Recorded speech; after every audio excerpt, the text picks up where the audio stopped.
श्री कृष्णा श्री कृष्णा श्री कृष्णा श्री कृष्णा। गुरुर्ब्रह्मा गुरुर्विष्णु गुरुर्देवो महेश्वरः गुरु साक्षात् परं ब्रह्म तस्मै श्री गुरवे नमः। तस्मै श्री गुरवे नमः। ओम ईशावास्यमिदं सर्वं यत्किंच जगत्यां जगत् तेन त्यक्तेन भुञ्जीथा मा गृधः कस्य सिद्धनम् कुर्वन्नेवेह कर्माणि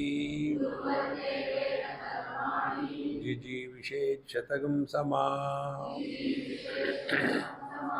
एवं त्वयि नान्यथेतोऽस्ति न कर्म लिप्यते नरे। असुर्यानाम ते लोका अन्धेन तमसावृता तागंस्ते प्रेत्याभिगच्छन्ति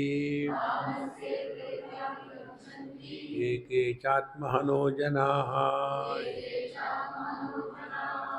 अनेजदेकं मनसो जवीयो नैनद्देवा आप्नुवन् पूर्वमर्षत तद्धावतोऽन्यानत्तेति तिष्ठत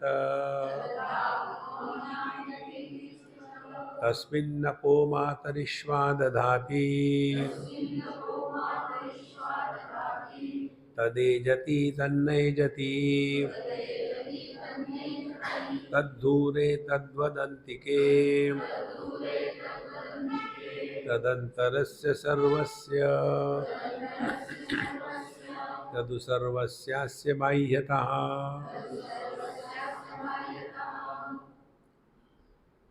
पिछले मंत्र में चौथे मंत्र में कहा था तस्मिन् नपो मातरिश्वा दधाति।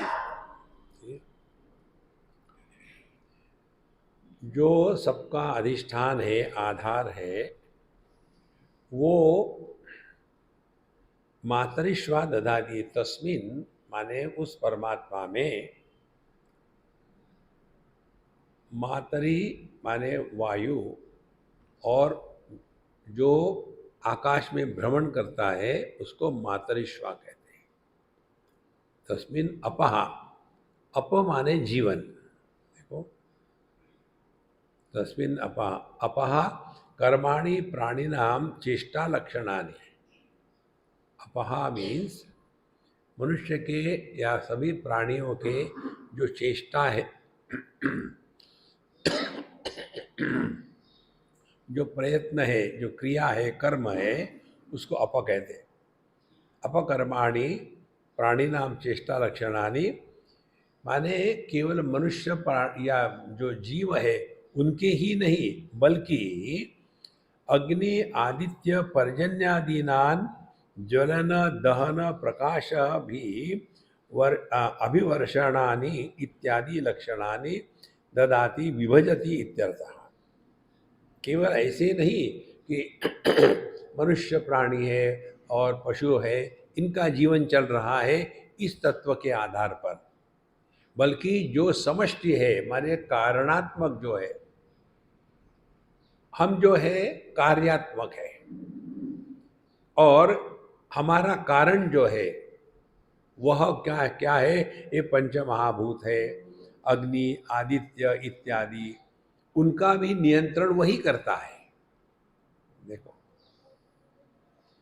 जैसे दृष्टि का नियंत्रण वही कर रहा है, दृष्टि को नियंत्रण करने वाले मन का नियंत्रण भी वही कर रहा है, मन का नियंत्रण वही करता है, और मन के नियंत्रण करने वाले बुद्धि का नियंत्रण भी वही करता है, बुद्धि का नियंत्रण वो करता है, और बुद्धि का कारण जो है चेतना, उसका भी नियंत्रण वो करता है, और चेतना का नियंत्रण वो करता है, और यह चेतना जिस चैतन्य की है वो अल्टीमेट ट्रुथ है, ये हमको समझना है।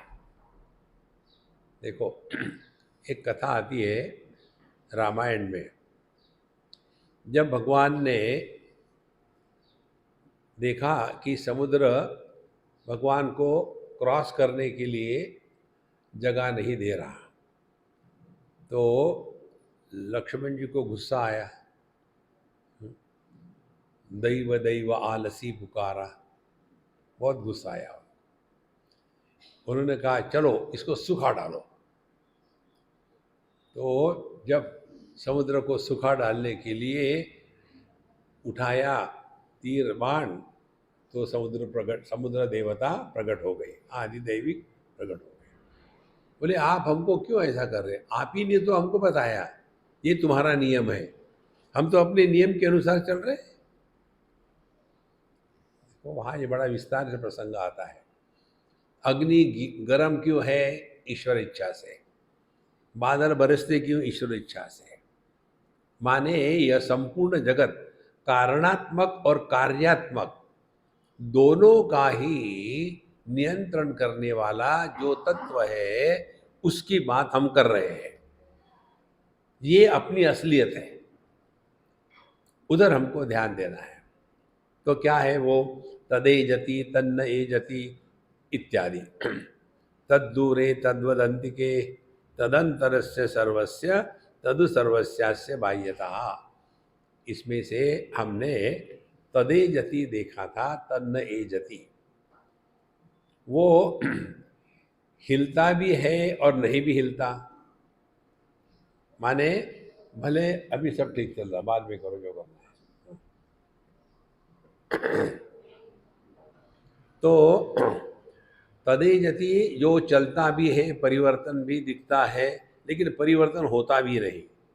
देखो, अब इसको एक बार हम ऐसे सुबह सुबह बैठे थे और हमारे हाथ में एक खाली गिलास था, उसको देख करके हमारा जो बुद्धि का विचार करने का तरीका है बड़ा विचित्र है। तो फिर हमने वो गिलास को लिया, खाली था, एम्प्टी था, उसको हिलाया और फिर चिंतन शुरू हो गया। जब ग्लास हिल रहा है तो उसके अंदर का आकाश हिल रहा है क्या? आकाश नहीं हिल रहा। फिर उसमें पानी डाला और फिर गिलास हिलाया तो पानी हिल रहा क्या इधर से उधर? ग्लास के साथ पानी भी तो वहां जा रहा है ना। लेकिन ग्लास जब यहाँ से वहाँ जाता है तो ग्लास में जो आकाश है वो यहाँ से वहाँ जाता है क्या? ऐसा क्यों?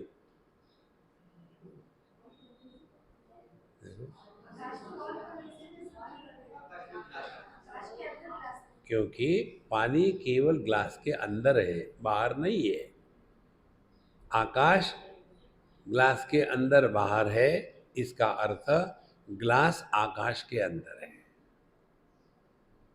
देखो, तो उपाधि के कारण यदि अंदर का आकाश यहाँ से वहाँ नहीं जाता, तो उस अंदर के आकाश में ही तो पानी है ना। तो अंदर के आकाश में पानी है, आकाश तो यहाँ से वहाँ जाता नहीं, तो पानी क्यों यहाँ से वहाँ जा रहा है? देखो संतो, चिंतन करो। चलो एक चाय पी लेते हैं। ज्यादा से ज्यादा चिंतन इतना ही है, आगे कुछ जा ही नहीं सकते। देखो, इसीलिए उपाधि के कारण उसमें गति अध्यारोपित करी जाती है। देखो, उसमें गति नहीं है, गति का अध्यारोपण है। एक दूसरा उदाहरण ले लो। अगर आप समझो ट्रेन में बैठे हो और खिड़की से बाहर देखो, तो आपको तीन बातें दिखेगी। पहली बात, जो खिड़की के इमीडिएटली नज़दीक है, बाहर पेड़ पौधे पत्थर जो भी है, वो आपको दिखेंगे गाड़ी के उल्टी दिशा में दौड़ रहे हैं, तदेजति। उसके बाद एक कोई ऐसा स्पॉट होता है, वो आगे पीछे नहीं जाता, वो वहीं रहता है। और दूर के जो पहाड़ हो गए या सूर्य चंद्र जो भी होगा, उसको देखो, तो वो गाड़ी जिस दिशा में दौड़ रही है उसी दिशा में वो दौड़ता है। तीन गतियां आपको दिखती है, एक विरुद्ध गति, एक गतिहीन, और तीसरी जिस दिशा में गाड़ी जा रही है उस दिशा में। तीनों को इकट्ठा कर लो तो क्या दिखेगा? सेंटर इज स्टेडी, ये आगे जा रहा, ये पीछे जा रहा, वहां एक सर्कुलर गति प्रतीत होती है।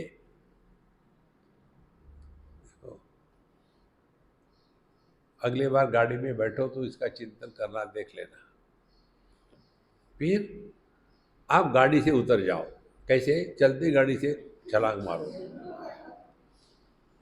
तो सब गायब हो जाएगा। तो जहां हमने ये चलती हुई गाड़ी के उपाधि का त्याग कर दिया, तो उस उपाधि के कारण हमको ये सब दिख रहा था। तात्पर्य क्या हो गया? तदेजति तन्नेजति, औपाधिक तत्व में गति प्रतीत होती है, और निरुपाधिक तत्व जो है वो गतिहीन है। तदेजति तन्नेजति। शरीर बूढ़ा होता है, आदमी बूढ़ा नहीं होता। देखो, एक बुढ़ाऊ कपल था दादर में, अब दोनों निकल गए, सुखी हो गए। तो वो जो सज्जन थे, मैं कभी कभी उनको मिलने जाता था, तो हमेशा वही कहेंगे, स्वामी जी मैं इतना भूल रहा हूँ आजकल, सब भूल जाता हूँ, पता नहीं क्या करूँ। ये मुझे कहती जाके वो ले आओ, मैं नीचे जाता हूँ, फिर मुझे समझ में क्यों आया, फिर मैं ऊपर, मैं क्यों गया था नीचे, इतना भूल जाता हूँ मैं, आप कुछ करिए मेरे लिए। बुढ़ापे में पति पत्नी के जो संवाद होते हैं वो श्रवणीय होते हैं।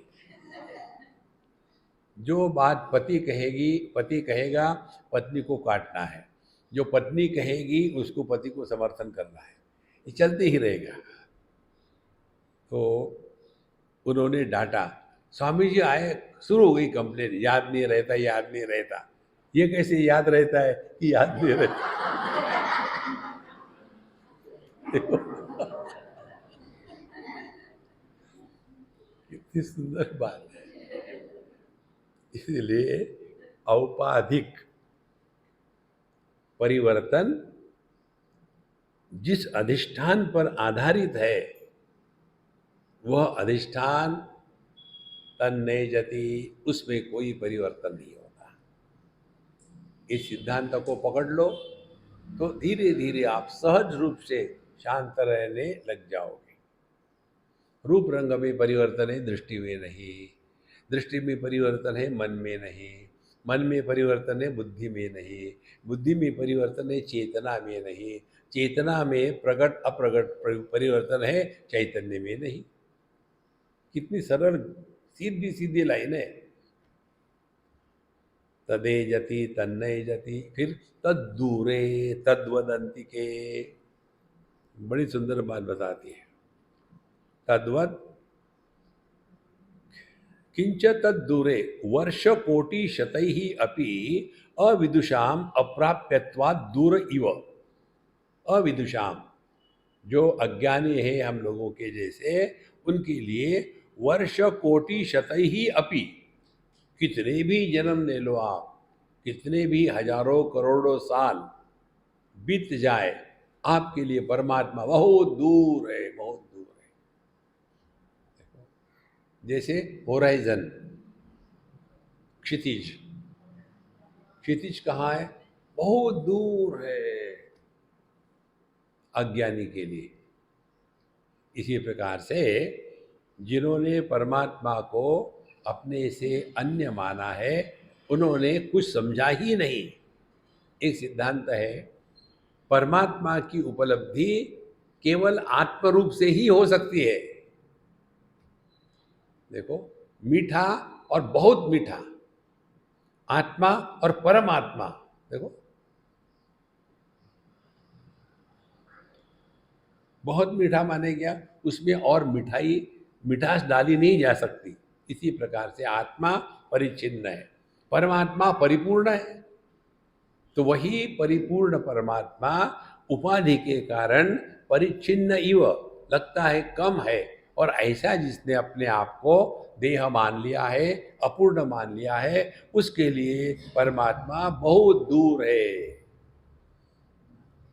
वर्ष कोटि शतै ही अपि। तीन प्रकार के भ्रांति से हम सब प्रभावित हैं। एक भ्रांति है प्रत्यक्षता की। प्रत्यक्ष माने इंद्रिय के माध्यम से जो ज्ञान होता है उसको प्रत्यक्ष कहते हैं। हम इसमें इतने फंसे हैं कि हमको भगवान का दर्शन चाहिए। क्या करोगे दर्शन करके?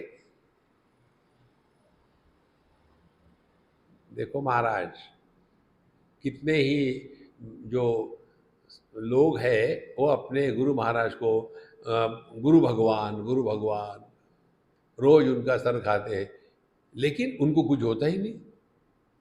भगवान का दर्शन किया, आपने गुरु को भगवान माना है, रोज दर्शन किया, क्या फर्क पड़ा आप में? इसीलिए भगवान के दर्शन के चक्कर में अपने आप को बर्बाद मत करना। फिर भगवान को अपने माध्यम से प्रकट होने देना। जहाँ भगवान प्रकट होते हैं उसको महात्मा कहते हैं। तो तीन बातें हो गई, सेजात्मा जीव, परमात्मा परमात्मा। परमात्मा जब जीव के माध्यम से प्रकट होता है तब महात्मा। तीन बातें हो गई। इसीलिए यह अविदुषाम वर्षकोटि शतहि अपि अप्राप्यत्वात् दूरहा, क्योंकि उन्होंने अपने आप को नहीं पहचाना, इसलिए परमात्मा बहुत दूर है। तो दूर हो गया परोक्ष, सामने जगत हो गया प्रत्यक्ष, और हमने अपने आप को स्वीकार किया परिच्छिन्न। परितः छिन्न, चारों तरफ से काट, छिन्नी से काटा है, देशतः कालतः वस्तुतः। देखो, तो यह परमात्मा दूर उनके लिए है कि जो अज्ञानी है। अब बताओ, आकाश कितना दूर है? बहुत दूर है। तुम कहाँ हो? आकाश में हो। तो कहाँ दूर है? देखो, फिर कहते तदु अंतिके इति छेदः तद्वद अंतिके समीपे अत्यंतम एव विदुषाम आत्मत्वाद न केवलम दूरे अंतिके च।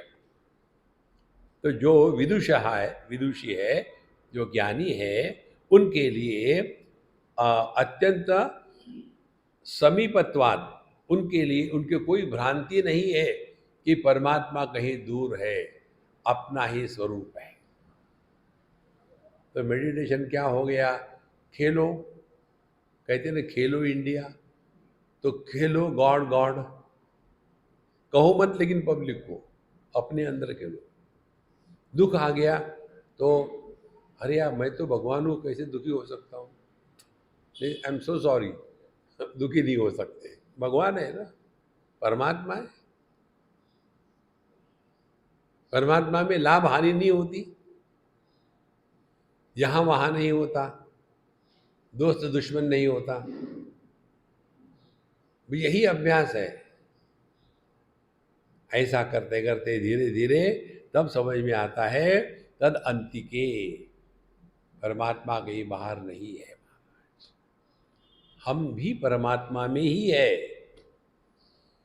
तद्दुर अंतिके तदम तद अंतरेभ्य अंतर सर्वस्य सच आत्मा सर्वांतरः, इसीलिए वो सबका आधार है।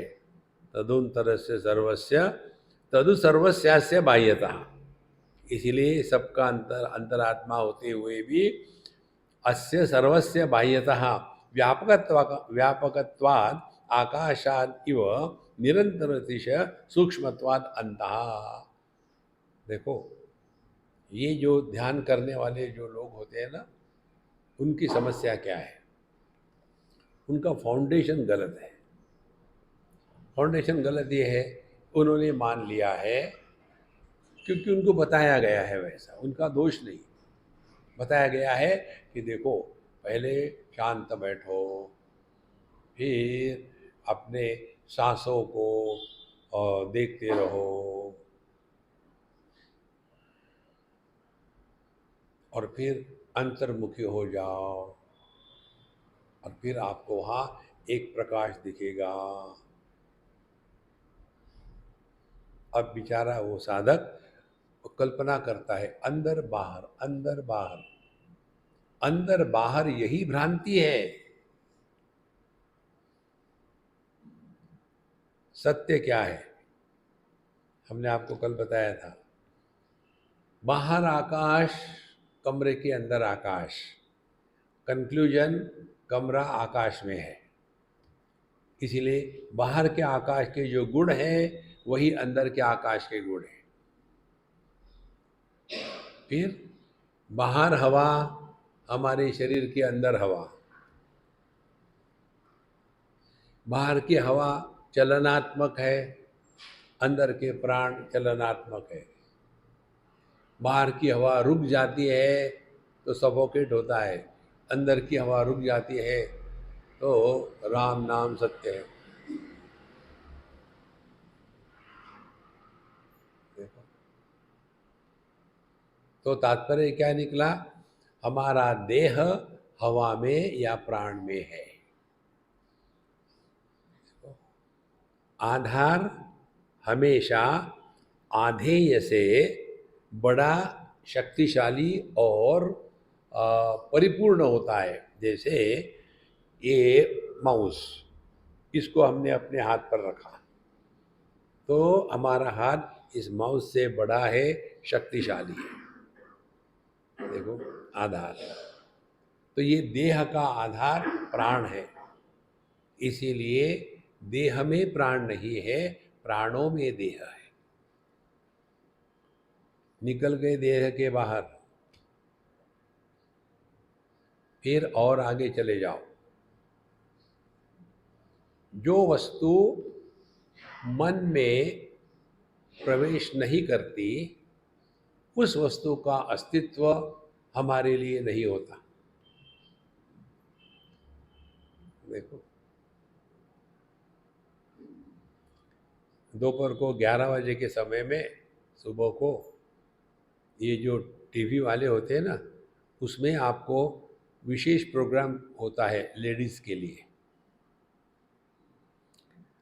न्यू गैजेट्स, किचन गैजेट्स, आलू साफ करके काटने की मशीन,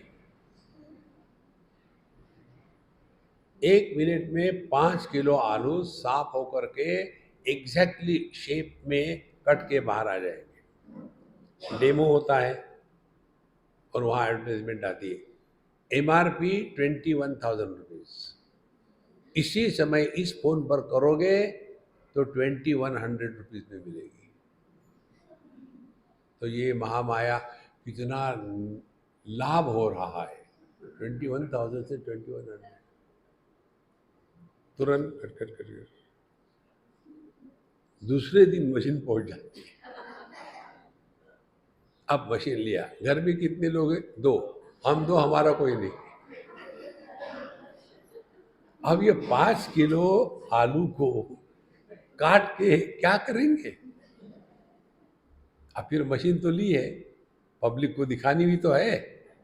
अपने लिए कुछ नहीं होता, पब्लिक के लिए होता है। सी, फिर कोई ना कोई बहाना बना करके सबको बुलाना, हमारे यहाँ ऐसा है, आप सब आ जाइए खाने के लिए। तो खाने के लिए तो कहीं भी पहुंच जाते। पहुंच गए, सब बनाया और सब परोस रहे, किसी ने तारीफ ही नहीं करी।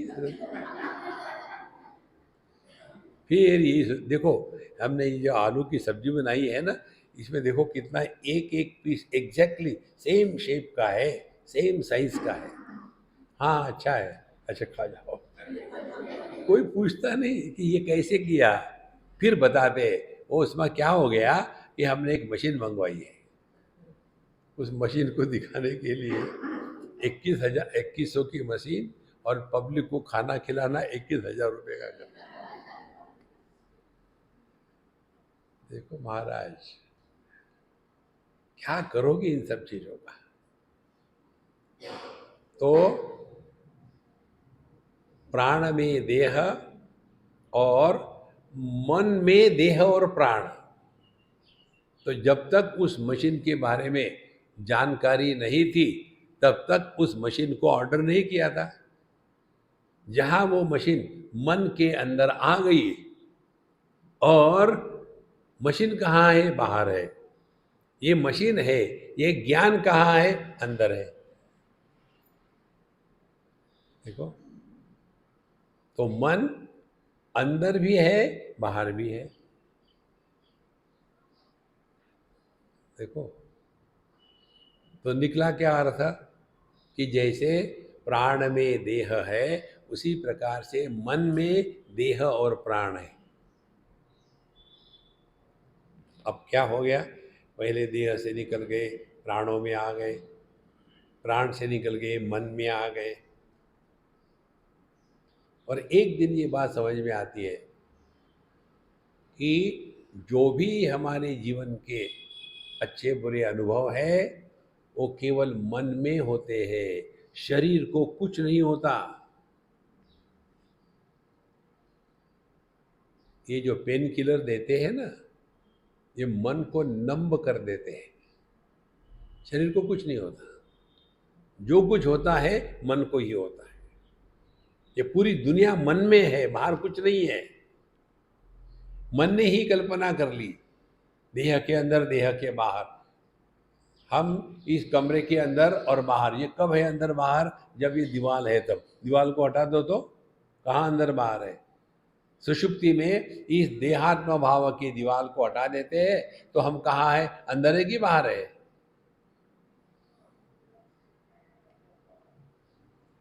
देखो संतो, ये समझदारी आवश्यक है। तो जब ये बात स्पष्ट हो जाती है कि सब का सब केवल मन का खेल है,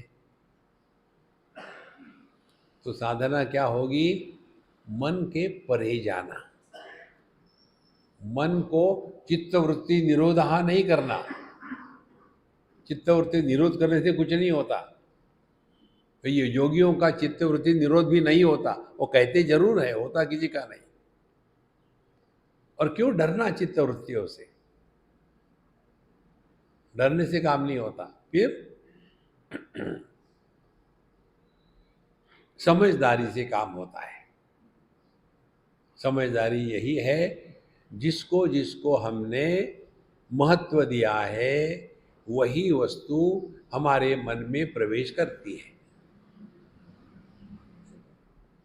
एक लड़का जवान, पढ़ा लिखा, सब कुछ ठीक, ऐसे ही घूम रहा था इधर उधर में, कितनी लड़कियों को देखता है, कुछ फर्क नहीं पड़ता। एक बार फ्रस्ट्रेट होकर के कहीं मंदिर में चला गया, सामने खड़ा है फ्रस्ट्रेटेड, उतने में घंटी बजती है। कोई भगवान का मैसेज तो नहीं मेरे लिए? टन, पीछे देखता है, एक लड़की है। अच्छा, मुझे लगता है इसमें कोई भगवान का मैसेज होगा।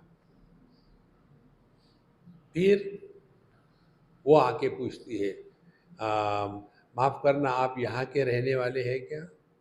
हाँ, मैं यहीं का रहने वाला हूँ, मुझे अमुक अमुक स्थान जाना था, क्या आप मुझे मदद कर सकते हैं? हाँ, जरूर कर सकता हूँ। फिर दिमाग पे शुरू हो गया, इसी समय घंटी बजा के आने वाली ये कहीं भगवान का मैसेज तो नहीं मेरे लिए? देखो, ध्यान से सुनना, किसी भी वस्तु का दर्शन आप एक बार करो, मन में संस्कार नहीं होते। यदि उसके दो संस्कार हो गए, दो बार हुआ, तो संस्कार बन गया।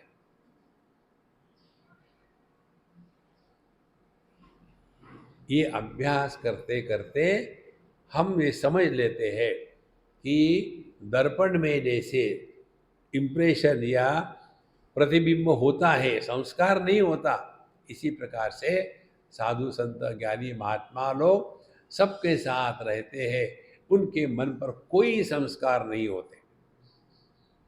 संस्कार रहित मन को ही चैतन्य कहते हैं। देखो, पत्नी रहित पति को ही पुरुष कहते हैं। इसीलिए तदंतरस्य सर्वस्य तदु सर्वस्यास्य बाह्यतः, वही सबके अंदर है, अंदर से वो सबका नियंत्रण कर रहा है, सर्वांतर्यामी, लेकिन वो सबके बाहर है। देखो, तदंतरस्य सर्वस्य तदु सर्वस्यास्य बाह्यतः। तो जैसे एक घट में आकाश है, घट टूटा तो आकाश टूटता नहीं, बल्ब फूटा, उसमें का प्रकाश फूटता नहीं। देह टूटा तो उसमें से आत्मा बाहर जाता नहीं, आत्मा को कुछ नहीं होता। देखो, तो समझना क्या है, अव्यक्तादीनि भूतानि व्यक्त मध्यानि भारत, अव्यक्त निधनान्येव तत्र का परिदेवना। एक घट है, उसमें घटाकाश है, तो पहले जब घट नहीं था, घट बनाया, घट बनाने के बाद उसमें आकाश डाला क्या? घट तो आकाश में ही बना है। तो जब ये घट टूट जाता है तो घटाकाश निकल करके किसी घटिया आकाश में जाता है। इसी प्रकार से यह संपूर्ण तद्वद अंतिके सब कुछ अपने में ही है। कैसे है? अव्यक्त, अव्यक्तादीनि भूतानि, फिर व्यक्त हो गया और फिर अव्यक्त को प्राप्त हो गया, तो कौन भरा? जैसे लहरों का जन्म और मृत्यु दोनों नहीं होती। जन्म इसलिए नहीं होता, क्या वो अभाव से प्रकट हो गई? अभाव से कुछ भी प्रकट नहीं हो सकता। तो फिर कहाँ थी वो समुद्र में अव्यक्त थी, अव्यक्तादीनि भूतानि, और फिर वो व्यक्त हो गई, और फिर निधनानेव, जब वो समाप्त हो गई तो नष्ट नहीं हुई, फिर अव्यक्त को प्राप्त हो गई। इसीलिए ध्यान से सुनना, परमात्मा किसी उपाधि में चेतना के रूप में प्रकट हो गया, और वही जब चेतना नष्ट हो गई, क्योंकि प्रकृति या जो देह था वो उसके लायक नहीं रहा, तो चेतना कहाँ जाएगी? इस शरीर से निकल के दूसरे शरीर में जाएगी। इस जीव को दिमाग से निकाल डालो। कोई कहीं मरता नहीं, कोई कहीं जाता नहीं। प्रारब्ध, संचित कर्म, आगामी कर्म, अपरोक्षानुभूति। इस ग्रंथ में भगवान शंकराचार्य लिखते हैं कि मूर्खों के मूर्ख प्रश्न के लिए दिया गया ये उत्तर है। पिछला जन्म, ये जन्म, प्रारब्ध कर्म, पाप पुण्य, स्पष्ट कहते हैं। कारण क्या है? जैसे प्रकाश बिजली की अभिव्यक्ति है, व्यक्ति नहीं है।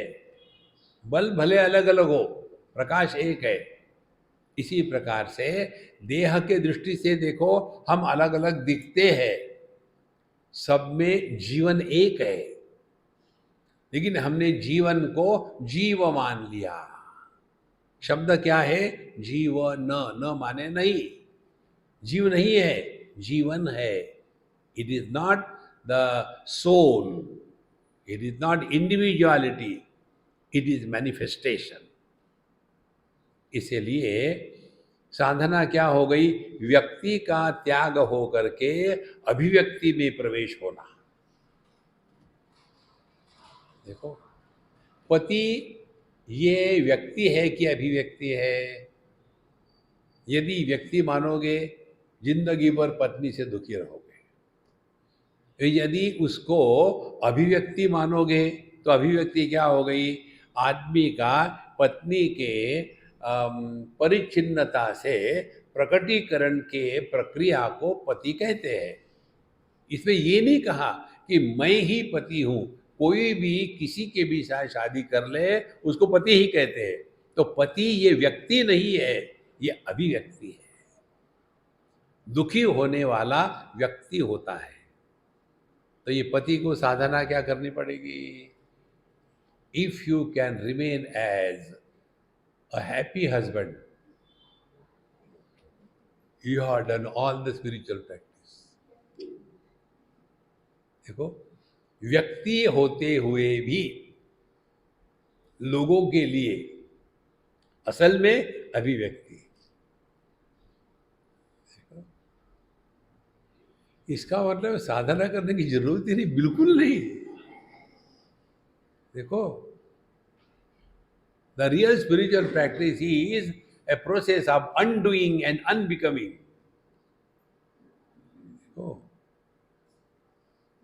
ज्ञानी बनना नहीं है हमको, अज्ञान को त्याग देना है। इसलिए सर्वस्य जगता नाम रूप क्रियात्मकस्य तदो अपि सर्वस्य बाह्यतः व्यापकत्वात् आकाश इव निरतिशय सूक्ष्मत्वात् अंतः। ये अंत शब्द का अर्थ भगवान ने बताया है, ये सबसे सूक्ष्म है। कठोपनिषद के मंत्र में जो आता है शब्द 8 बार आता है। इंद्रियेभ्यः परा ह्यर्था अर्थेभ्यश्च परम मनः मनसस्तु परा बुद्धि बुद्धेरात्मा महान परः परतः परम अव्यक्तम अव्यक्तात् पुरुष परः पुरुषान्न परम किंचित सा काष्ठा सा परागति। 8 बार आया। पर पर पर पर पर का तात्पर्य है सूक्ष्म, कारणात्मक और बहुत ही करीब। पर 3 बातें। तो इंद्रियों से सूक्ष्म और करीब है उनका जो कॉज है तन्मात्र, इंद्रियेभ्यः परा ह्यर्था अर्थेभ्यश्च परम मनः। ये इन तन्मात्राओं से नजदीक है हमारा मन, मन से नजदीक है हमारी बुद्धि, हमारी बुद्धि से नजदीक है समष्टि बुद्धि सूक्ष्म सूत्रात्मा हिरण्यगर्भ, हिरण्यगर्भ से नजदीक है अव्यक्त प्रकृति माया शक्ति, शक्ति से भी नजदीक है परमात्मा, और सा काष्ठा सा परागति। यहाँ ये बात कहिए अंतः। इस प्रकार से कार्य को कारण में विलीन करना और ऐसी स्थिति में पहुंचना कि न जायते म्रियते वा कदाचित नायम भूत्वा अभवितावान भूयः। देखो, अजो नित्य शाश्वतोयम पुराण, जिसका ना तो जन्म है ना अंत है, वह अपना स्वरूप है। ये है उपनिषद के अनुसार आध्यात्मिक साधना। देखो, और ऐसा ज्ञान अनुभव जिसका हो गया है, अब उसके लक्षण क्या है? देखो, ये भी सिद्धांत पकड़ लो, लक्षणों से ही रोग का निदान होता है। आप डॉक्टर के पास चले जाओ तो डॉक्टर पूछेंगे क्या हो रहा है, कुछ नहीं हो रहा, फिर क्यों आए? आपको लक्षण पूछेंगे।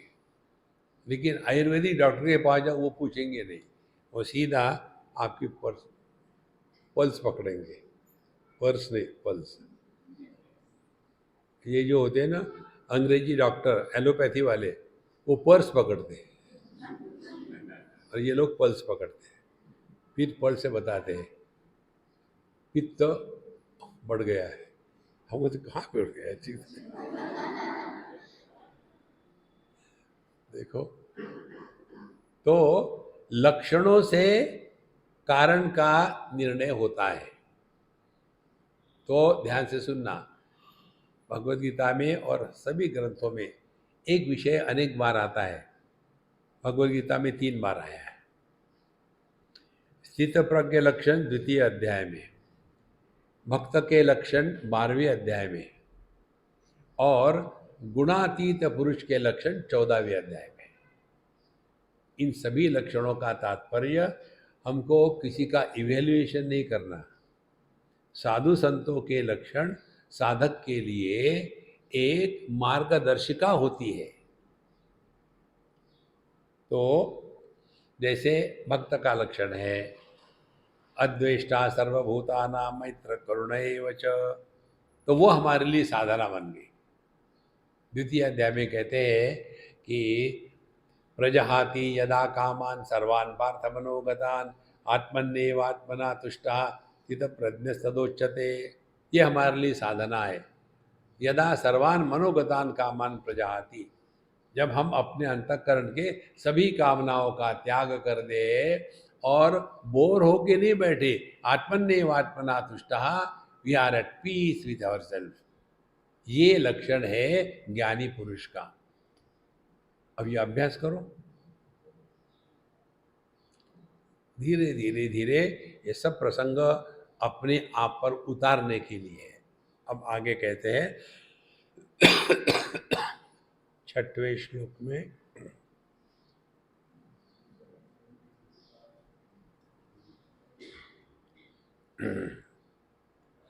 यस्तु सर्वाणि भूतानि आत्मन्येवानुपश्यति सर्वभूतेषु चात्मानं ततो न युजुगुप्सते। यहाँ साधक, जो साधक सर्वाणि भूतानि आत्मनि एव अनुपश्यति, देखो, जो सभी को अपने में देखता है। सभी को अपने में देखना माने क्या? केवल चिंतन करना, बाकी कुछ नहीं। जैसे हम अपने को कैसा देखते हैं? हमने अपने को पुरुष माना है, तो हमारे लिए दुनिया क्या हो गई? स्त्री पुरुष। हमने अपने आप को इंडियन माना है, तो दुनिया क्या हो गई? Indian non Indian. माने दुनिया का दर्शन जो हमने अपने आप को माना है उसी के अनुसार होता है। हमने अपने आप को इंटेलिजेंट माना है, दुनिया बेवकूफ है, इमीडिएटली इंटेलिजेंट तो मैं ही हूं। यहाँ कहते हैं, यहाँ तो सर्वाणि भूतानि आत्मनि एव अनुपश्यति, जब सबको अपने में ही देखता है तो क्या होगा? अब कैसे समझे इसको? हमारे सबके अंदर में क्या है सबको पता है। दो सबसे घृणात्मक वस्तु है, एक है गोबर और दूसरा है पेशाब। अब बिल्कुल शांत बैठ करके पेट के अंदर में आपका जो गोबर है उसका चिंतन करो, आपके मन में घृणा निर्माण नहीं होगी।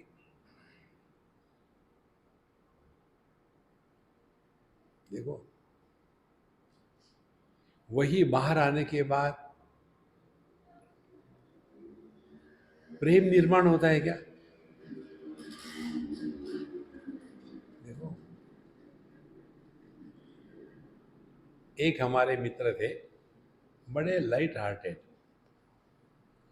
उनको एक लड़की हो गई, लड़की होगी कोई 1 साल की, 1.25 साल की। तो उसने मुझे कहा, स्वामी जी आइए हमारे यहाँ, हम नाना जी बन गए। हमने कहा, यार तेरी लड़की हार्डली 1.5 साल की, नाना जी कैसे बन गए? बोले वही तो आपको दिखाना है, आइए।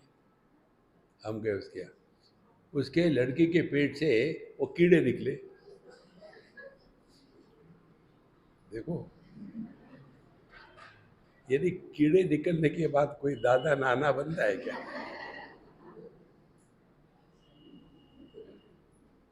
देखो महाराज,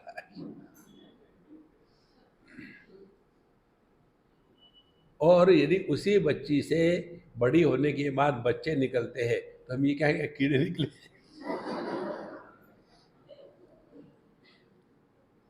रोज के जीवन की बातें सब सीखने के लिए।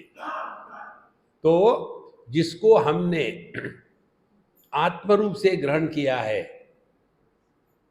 दूसरे शब्दों में जो जो वस्तु या व्यक्ति मैं इस परिभाषा के अंदर इंक्लूडेड है, उसके प्रति न ततो विजुगुप्सते, उसके प्रति घृणा नहीं होती। तो साधना क्या हो गई? यस्तु सर्वाणि भूतानि आत्मन्येवानुपश्यति, उसके मन में किसी के भी प्रति घृणा नहीं हो सकती। रोज का जीवन में ये अनुभव आपको मिलता है। ये उदाहरण हमने दिया था 1-2 बार। दिल्ली की बात है, एक लड़की सुबह के सत्संग में जरूर आती थी नियम से, शाम को कभी आई कभी नहीं, सुबह जरूर आती थी। और पंजाबी लड़की सामने ही बैठेगी, बड़ी एकाग्रता से सुनती थी। फिर एक दिन मुझे कहीं ब्रेकफास्ट को जाना पड़ा, वहाँ वो आ गई। हमने कहा, तो यहाँ भी टिक गई, यहाँ सत्संग नहीं है? बोले, स्वामी जी ये मेरा घर है। मुझे क्या फर्क पड़ता है किसका घर है?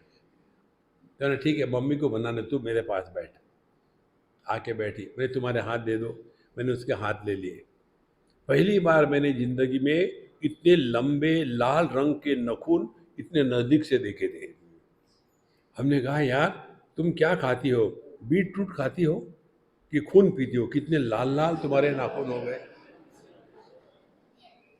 और इसके लिए कोई खाद डालना पड़ता है क्या इसको बड़ा करने के लिए? हमारे इतने बड़े होते ही नहीं, ऐसा क्या? तो फिर इसका कितना खर्चा होता है, कितना मेंटेनेंस है। थोड़ी देर में ब्रेकफास्ट तैयार, हम खा के चले गए। दूसरे दिन आई वो सत्संग के लिए, और आकर के ऐसी बैठी, अपने सभी नाखूनों को ढका करके ऐसे बैठी। ऐसा कोई बैठता है क्या? अब मेरा ध्यान उधर ही था।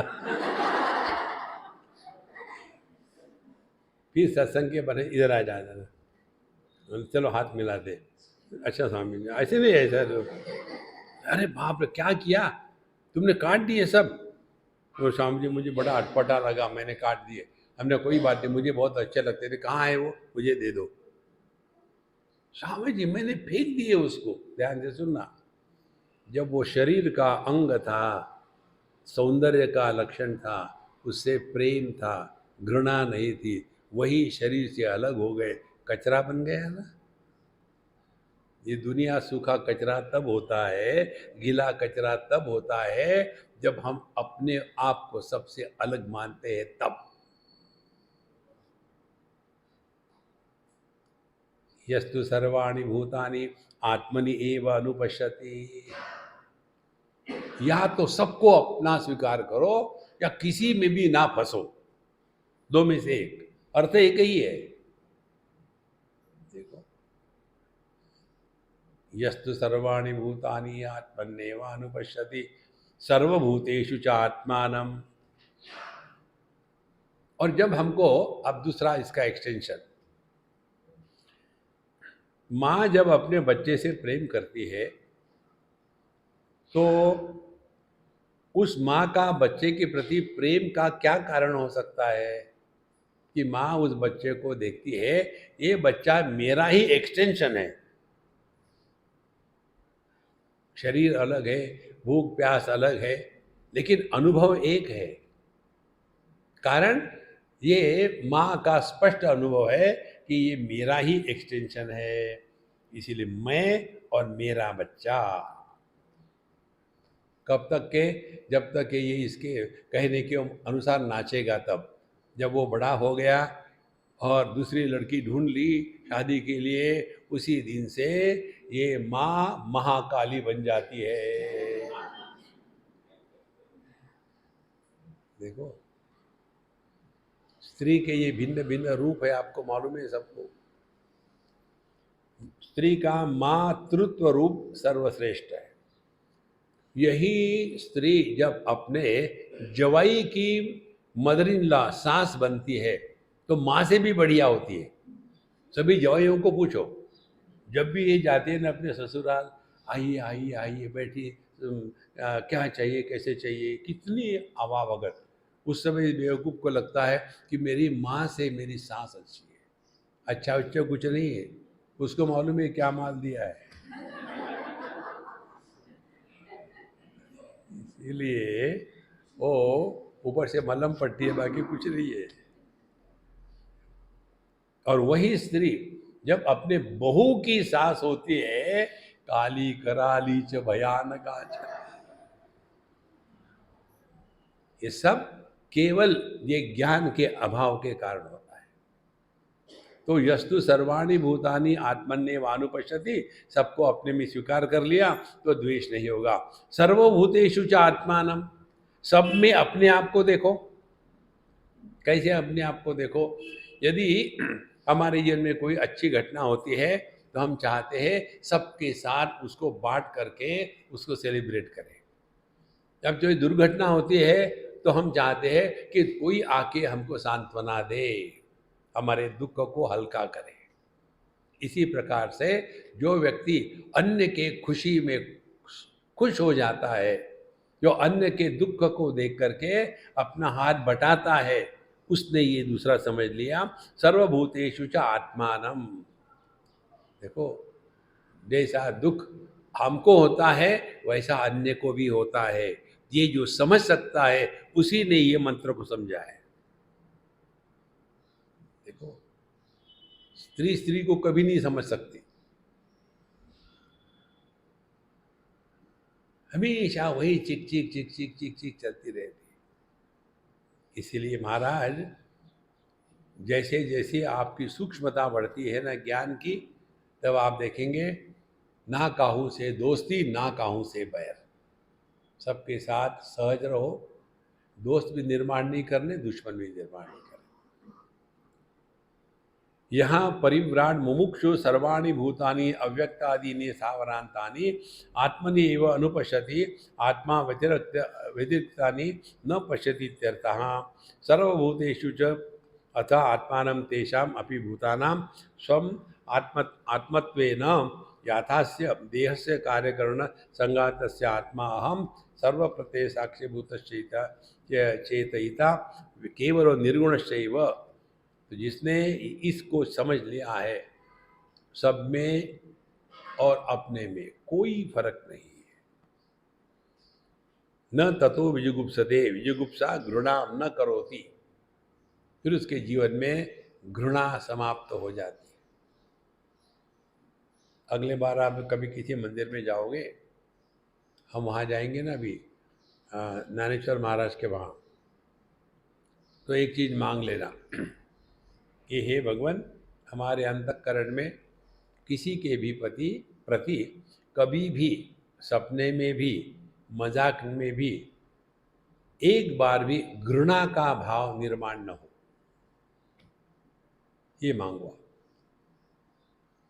देखो, घृणा जो है वो द्वैत को प्रतिपादित करती है, अन्य को सत्य मानती है। इसलिए प्राप्त से एव अनुमादः अयम सर्वा। अब इसके अगला जो मंत्र है वो इसी को और विस्तार से बताता है।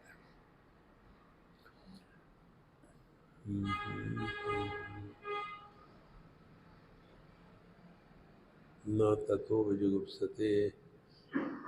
हाँ,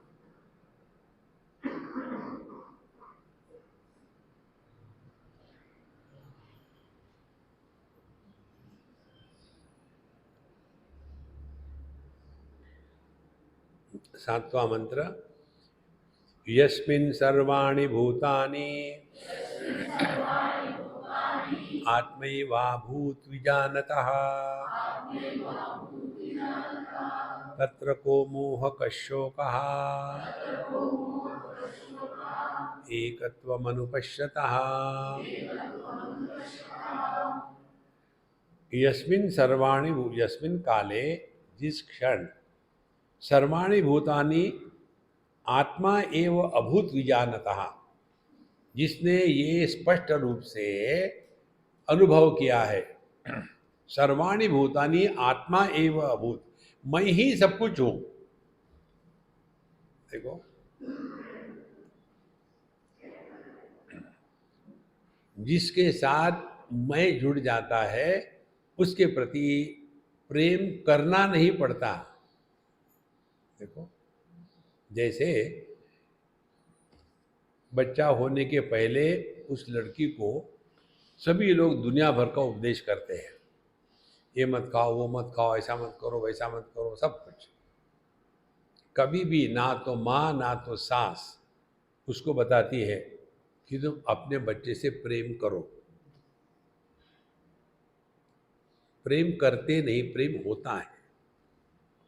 इसी प्रकार से यहाँ भी यस्मिन् सर्वाणि भूतानि आत्मा एव अभूत विजानता, यह संपूर्ण विश्व अपना ही स्वरूप है। विजानता, ऐसा जिसका साक्षात अनुभव है। फिर क्या होगा? तत्र को मोह कशोकः, शोक मोह दोनों खत्म हो जाएंगे। देखो, जैसे गर्मी के दिनों में आप चले जाओ केरला में, बहुत गर्मी, परेशानी, वहाँ जितनी मैक्सिमम हाउसेस है वो सीमेंट की फ्लोरिंग के हैं, ताकि गर्मी में ठंडे रहें। लुंगी पहन करके दोपहर को ये महामना लेट जाते हैं, केवल लुंगी, ऊपर का सब खुला, क्योंकि परेशानी ही परेशानी, गर्मी ही गर्मी। और फिर मध्य प्रदेश पर अपना हाथ घुमा करके सो गए, तो अपने हाथ का वजन नहीं होता अपने पेट पर, और वहीं ऊपर से एक छिपकली ने लैंड करने का प्रैक्टिस करने के लिए हेलीकॉप्टर के जैसा कूदी, तो इतना बड़ा विशाल काय कुंभकर्ण वो उड़ जाएगा, क्योंकि वहां अन्य की प्रतीति है। देखो, हमारे सबके जीवन में ये बात महत्व की है, द्वितीयात्वयि भयम भवति। जहाँ किसी को आपने अन्य के रूप में स्वीकार किया है, ये सांसें जो होती है वो बहू को अन्य के रूप में स्वीकार करती है, अपने रूप में स्वीकार नहीं करती। देखो, लड़का तो मेरा है, बिल्कुल सिंपल बात है। यस्मिन् सर्वाणि भूतानि आत्मा एव अभूत विजानतः। यस्मिन् काले यथोक्तानि वा तानि एव भूतानि सर्वाणि परमार्थ आत्मदर्शन आत्मा एव अभूत इति एव आत्मा समृद्धा परमात्म वस्तु विजानतः। जब ये बात हृदय में आती है, ये संपूर्ण विश्व अपना ही विस्तार है। देखो, अब इसके ऊपर खेलते रहो, यही मेडिटेशन है। चैतन्य की अभिव्यक्ति चेतना, चेतना की अभिव्यक्ति मन, मन की अभिव्यक्ति इंद्रिय, इंद्रियों की अभिव्यक्ति ये जगत के पंच विषय। होता क्या है, चेतना तक तो सामान्य है। जब हमको अपना ऑपरेशन करना होता है तो हम पूछते हैं कि डॉक्टर को, डॉक्टर साहब आपका गोत्र क्या है? नहीं, इसी प्रकार से चेतना तक हम सब सामान्य हैं। उसके बाद चेतना से प्रकट होता है मन। मन भी हमारे सबके लिए सामान्य, एक ही मन है, जिस मन के कारण शरीर की सब प्रक्रियाएं चलती रहती है। नाखून बढ़ना, बाल बढ़ना, डायजेशन चलते रहना, हार्ट के ब्लड सर्कुलेशन चलना, ये सब का सब मन के कारण होता है। उसके पश्चात नेक्स्ट स्टेप, ये जब मन एक देह के आकार को धारण कर लेता है, उसके बाद संसार स्वरूप। देखो, तो जिसने ये समझ लिया है कि विषय जो है इंद्रियों से, इंद्रिय जो है मन से, मन जो है समष्टि मन, समष्टि मन जो चेतना, इसका अभ्यास करते रहे। देखो, ऐसा करते करते समझ में आता है कि संपूर्ण विश्व एक ही तत्व की अभिव्यक्ति है और वो तत्व हमारा स्वरूप है। बस, परमार्थतः यही हमको चिंतन करना है। हमारे शरीर के अंदर में हार्ट है, लंग्स है, हर चीज़ है। तो कभी ऐसा लगता है क्या? कल्पना करो, अपने किडनी कहेगी मैं परेशान हो गया, अपने फेंकूंगी नहीं बाहर। अरे, सब अपना अपना काम कर रहा है, क्योंकि all are included in one body. इसी प्रकार से जब ये समझ में आता है, सर्वाणि भूतानि आत्मा एव अभूत विजानतः, ये अनुभव हमारा सबका है। सुषुप्ति में हम समष्टि के साथ एक हो जाते हैं। उपनिषद में आता है, अहर अहर ब्रह्म गमयति। रोज रात को जब हम सोते हैं ना, तो उस समय हम परमात्मा के साथ एक हो जाते हैं। रोज जैसे हम रात को सोते हैं तो अपना फ़ोन चार्जिंग के लिए लगा देते हैं। तो चार्जिंग क्या है? समष्टि इलेक्ट्रिसिटी उसके साथ लगा दिया तो रात भर में चार्ज हो गया फ़ोन। फिर उठने के बाद फिर व्हाट्सएप में लग गए। इसी प्रकार से रात भर हमने अपने आप को प्रभु के साथ जोड़ लिया, चार्ज हो गए। सुबह उठने के बाद क्या करना है, फिर लेट गए और फिर बैटरी डिस्चार्ज हो रही है। कैसे हो रही है? खामो खाम के विचार चल रहे हैं, गुजर गुजर गुजर, सो भी नहीं रहे, जग भी नहीं रहे। और फिर सब बैटरी ड्रेन होने के बाद ईश्वर की कृपा से हम उठते हैं, क्योंकि अभी ये जो है बीपी बढ़ गया, बावेल प्रेशर बढ़ गया, तो उठ जाते हैं। लेकिन तब तक के सब एनर्जी ड्रेन हो चुकी है। और फिर क्या करेंगे यार? देखो, 8 घंटे सोया था, मैं थक गया हूँ, फिर सो जाता। ऐसे लेजी लोगों को आप कुछ नहीं कर सकते, वो केवल मरने के ही लायक है, लेकिन मरते भी नहीं। इसीलिए संतों, यदि हम अध्यात्म के मार्ग पर चल रहे हैं तो आलस्य, निद्रा, प्रमाद, इन 3 से मुक्त हो जाते हैं। देखो, यदि आलस है तो हम अध्यात्म में नहीं है। कितना हो गया टाइम? 1 घंटा हो गया। ओम पूर्णमदः पूर्णमिदं पूर्णमुदच्यते पूर्णस्य पूर्णमादाय पूर्णमेवावशिष्यते। ओम शांति शांति शांति। हरि ओम। श्री गुरुभ्यो नमः। हरि ओम।